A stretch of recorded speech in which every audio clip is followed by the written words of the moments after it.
People tended to be very relaxed in St. Petersburg, Florida. A typical beach town known for its touristy destinations and local shops wasn't usually the place to make headline news for brutal murder. To the locals, it was a place where nothing like this ever happens, and yet in 2019 the town experienced a horrible tragedy whose cause is still unknown. You're listening to Call to the Bench, where we go beyond storytelling and analyze the legal significance of true crime. In this episode, we explore the heart-wrenching story of a 13-year-old boy from Florida who was caught for killing his own grandmother, a woman named Gloria Davis. Before we get into the boy's story, let's talk a bit about Gloria Davis herself. Gloria was a beloved mail carrier in the coastal Florida city of St. Petersburg. Now, Gloria was pretty much universally loved. That's right, she was usually called Grandma, not only by her actual grandchildren, but also by the neighborhood kids. You can probably picture this sweet old lady pretty well. She cared not only for her family, but for the entire community.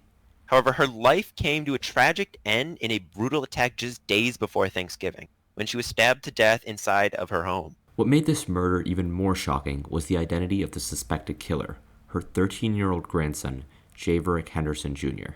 Javerick and his 12-year-old brother were at their grandma's house when the murder happened. Just the three of them. Javerick's brother and the only witness reported hearing screams from the kitchen, only to find Javerick standing there, covered with blood and red marks on his body. It was bloody murder. Grandma was dead, killed by her actual grandson. But even that could be excused as a typical murder case. What makes this special is the mystery surrounding why the crime was committed. When his brother found Javerick, he recalled Javerick saying only that he did something bad, and then asking his brother not to call the police since he, quote, needed time to think. That's pretty cryptic for someone who just took a human life. Javerick was a student at Dundee Highland Middle School. He had no disciplinary issues or criminal record. His family, too, describes him as a good kid, one who would never do something like this. And the police have yet to identify a motive for the killing. Right.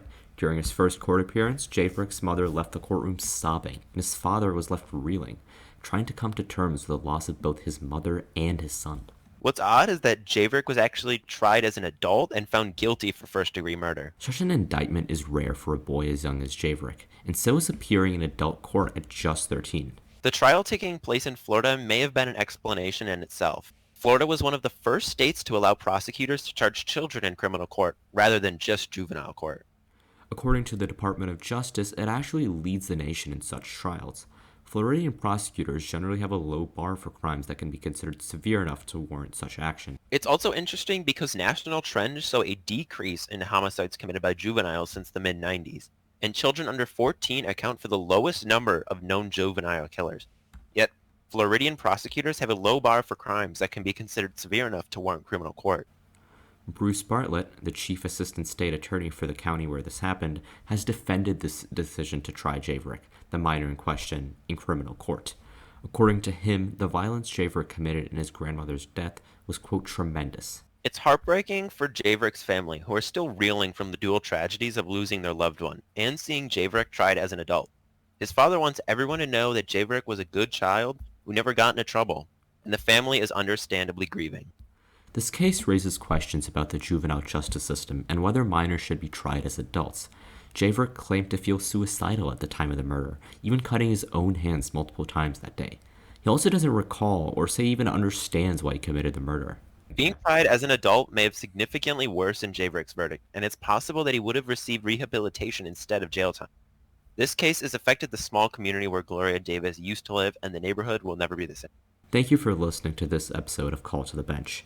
Stay tuned for our next episode, where we'll explore the odd legal nature of yet another case.